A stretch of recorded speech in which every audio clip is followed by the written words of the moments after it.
Welcome, everyone. We're talking about something quite important today, how to deal with difficult staff.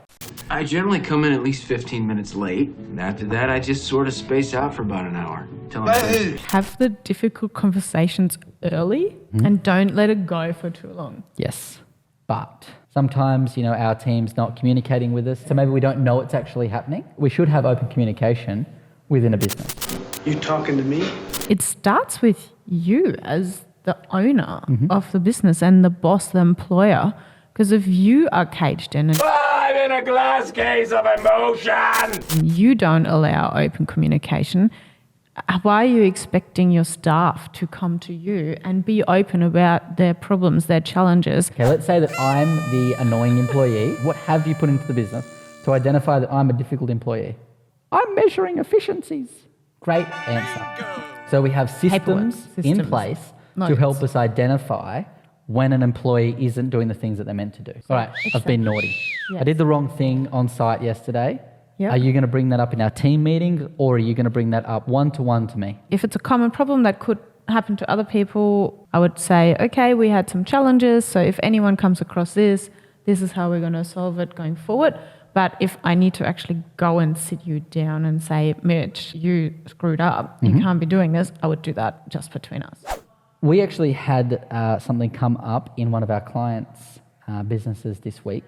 And I think it actually came around the point that they weren't actually defining the expectations of the team. Setting clear expectations in values and mission statements and visionary whatever is so important in a business so that everyone knows what's expected.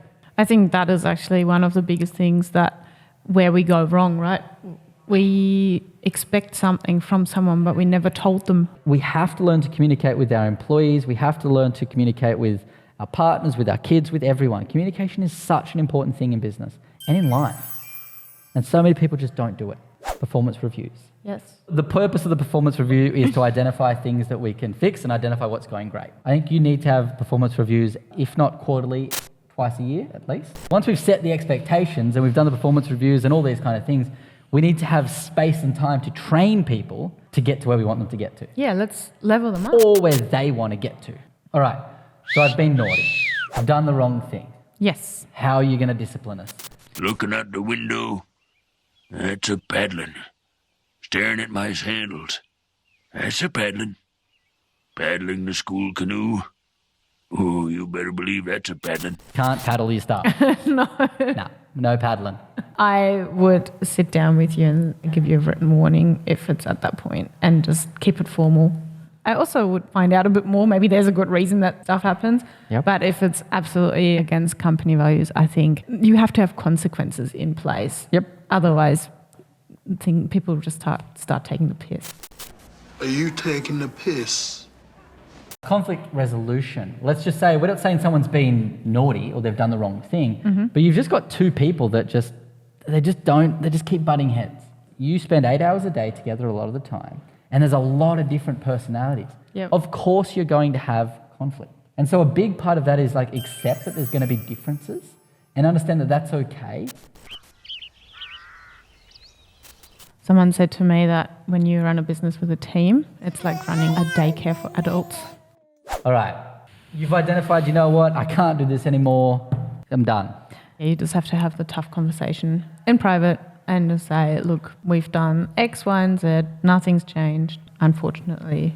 Ron, I've got to fire you. Well, I've got to fire you. Bing, bong, bong. So look, Erina, myself and the other managers have had a bit of a conversation about a couple of issues that we've spoken at length about. We've given you a few written warnings about that. Here's the actual examples of the PMPs that we gave you around how we were going to performance manage that issue. But I did all that. You might feel that you did, but we have sat down a couple of times now and gone over it, and on time, you're not on time.